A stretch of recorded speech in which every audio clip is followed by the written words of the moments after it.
Καλησπέρα και από μένα. Ακούγεται. Okay. Θα μιλήσω στα αγγλικά. So, good evening to everyone. My name is Iásοnas Αποστολόπουλος, and over the past 8 years I have been involved in maritime search and rescue activities in the Aegean Sea and in the Central Mediterranean Sea on board civil rescue ships, one of which is the Mare Ionio rescue ship, operated by the Italian association Mediterranea Saving Humans. The shipwreck of Pύλου is by far the deadliest shipwreck in the history of post-war Greece, and one of the deadliest in the history of post-war Europe as well. It is also the biggest racist crime in the history of peacetime Europe. 650 people dead or missing. And it is a racist crime because I think we all know here that if they were European citizens inside the boat instead of migrants, they would have rescued them from the first moment. I think there can be no doubt about that. They wouldn't have left them for 15 hours in the middle of the sea. That's why, from the first moment, we heard a series of different narratives coming from the Greek government, attempting to shake responsibility off their shoulders. The usual thing we hear whenever there is a shipwreck in Greece or in Italy is that we, European governments, are not responsible for these shipwrecks. It's the smugglers' fault. Traffickers and smugglers are to blame. They put the people onto these overcrowded boats. Okay, I think again we all know here that smugglers exist because of the European migration policy. Smugglers exist because there are no legal and safe routes for people seeking safety and protection on European soil. And I'm talking mostly about the so-called migrants from the global south. Because European states have closed every border crossing, so the only way for a human being to apply for international protection in Europe is to pay a smuggler and risk their lives at sea. Risk drowning in the Aegean Sea or in the Central Mediterranean Sea, or even worse, risk being tortured, beaten, or even shot at the Evros border. So this is the main thing, that in 2023, there is no safe way for a human being to exercise this internationally guaranteed human right, the right to asylum. Another thing we heard about the shipwreck of Pύλου, which it's important to mention, as Vasilis did, that it happened inside the Greek search and rescue region, is that Greek authorities said that we didn't rescue the people because they were not in danger, because the boat was moving at a steady speed and course towards Italy. Okay, first of all, this is not true. And second, even if it was moving at a steady course and speed towards Italy, this doesn't change anything, because it's very important, and also to answer the question, it's very important to point out that 99% of migrant boats are boats in distress, boats in danger. Distress is not only when the boat is sinking. We do not rescue boats only when they are sinking. Then it would be too late. Migrant boats are in distress, are in danger because they are of extremely low quality, they are terribly overloaded, many, many times above the safety level. No one is wearing a life jacket. There are no life-saving appliances on board. There is no navigational or communication equipment, and they can collapse at any time. This was exactly the situation on the Adriana fishing boat. So, the only action that the Coast Guard is allowed to do when they find a boat in distress is rescue. Nothing else. Abandoning people for many hours at sea, or even worse, try to redirect them to change their route is a crime, and it's an action that can lead to a mass casualty event. For us, the civil rescuers, the shipwreck of Pύλου is extremely painful and outrageous for another reason.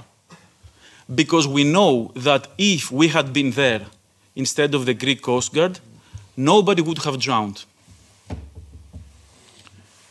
We have rescued similar boats many times, with 500 people on board, with 600 people on board, and nobody has ever died.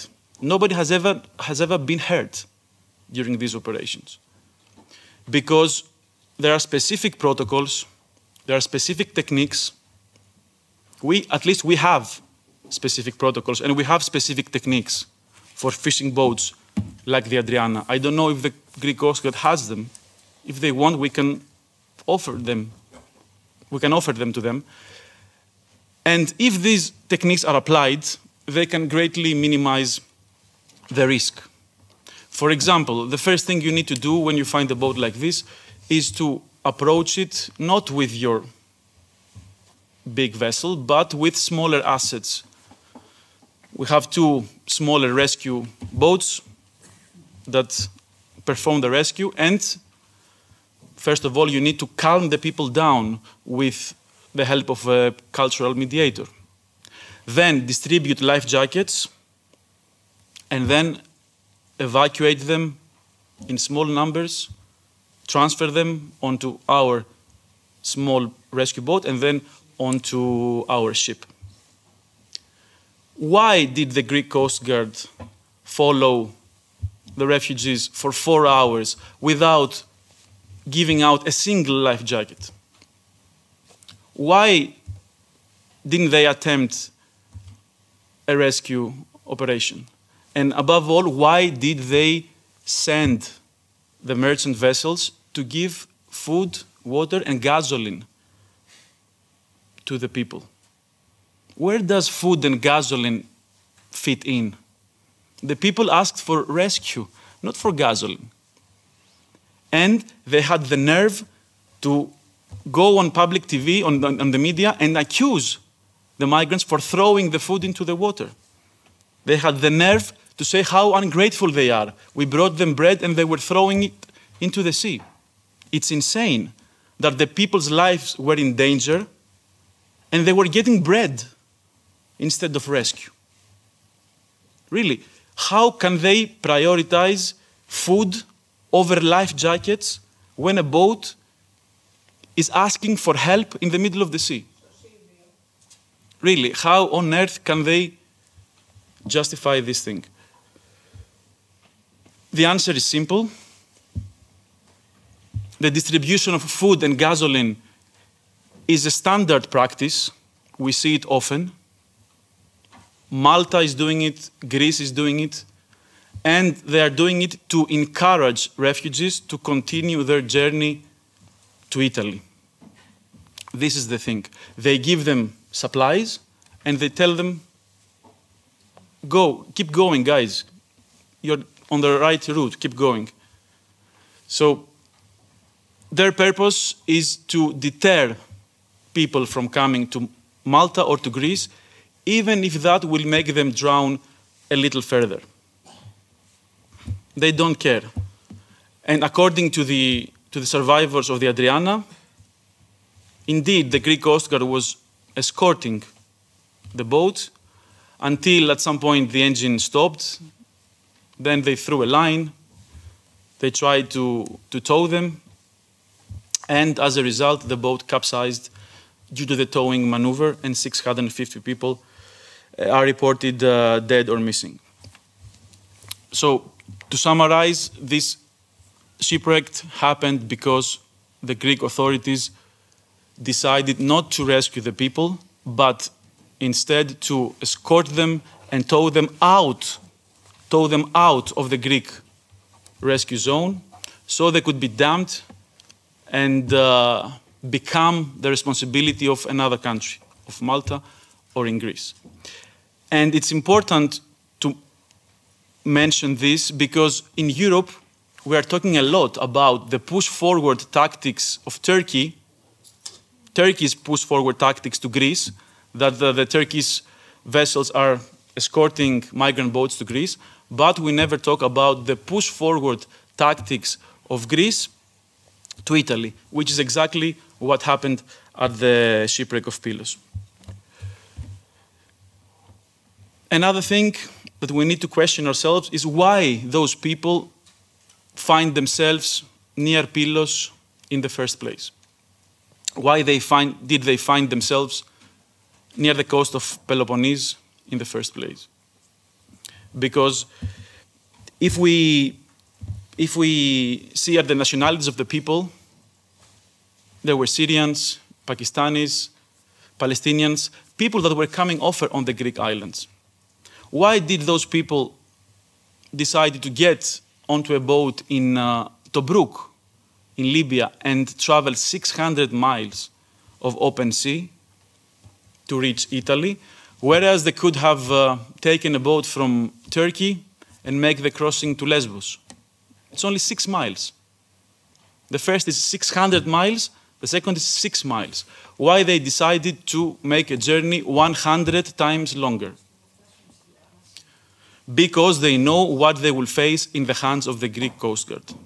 They know it, they have experienced it, and they are trying to avoid it at all costs.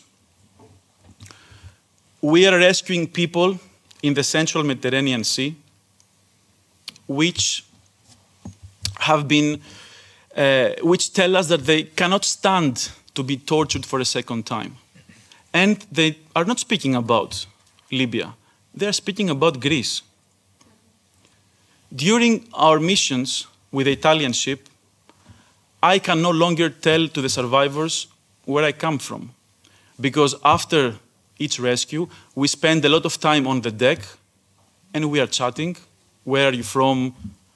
What's your name? Whenever I say that I'm from Greece, people show me scars from their body. People show me scars on their body from torture they suffered in Greece. And they explain to us how Greek authorities captured them, stripped them of their belongings, tortured them, and pushed them back to Turkey. Many people have been pushed back 2, 3, 4, 5 times. So at the end, they left Turkey, they went to Libya, they got onto a boat, and we rescued them in the middle of the central Mediterranean Sea. And a few months ago, in May 2023, one of these illegal operations in the Aegean Sea was recorded on camera. The New York Times published a video showing the Greek authorities kidnapping 12 refugees from the coast of Lesbos, including a 6-month-old baby with its mother. So they kidnapped people who had already arrived on the island. They confiscated their belongings. They transferred them onto a Coast Guard vessel. They went out at sea, and finally they abandoned them. They abandoned them on an inflatable raft without engine and went away. Unfortunately, these videos never reached the mainstream media in Greece. We have a huge problem with this. In Greece right now, if you speak out against pushbacks, you are considered an enemy of the state and a traitor of the country. Because according to the government's narrative, refugees are no longer people who seek safety and protection. They are invaders, illegals, and a weapon in the hand of the enemy, in the hand of Turkey, Erdogan. So they say that Turkey is conducting hybrid warfare against Greece by using migrants to breach the Greek borders. And in this context, whoever speaks out against these illegal operations is accused for being a threat, a national threat. Many people, including myself, receive death threats from racist groups, and many people, like human rights lawyers, activists, journalists, many of them are here together with us, are being directly targeted by the government. As Stelios said before, last year, at the exact same place, for the exact same topic, the government accused me for being a traitor. Our answer to all that is that if love of country means accepting the killing of refugees on our borders, then personally I'm proud to be called a national traitor. And we need to stand up against this inhumane policy of deterrence and border brutality and demand justice for the thousands of victims of state violence. Solidarity cannot be criminalized, and solidarity will prevail.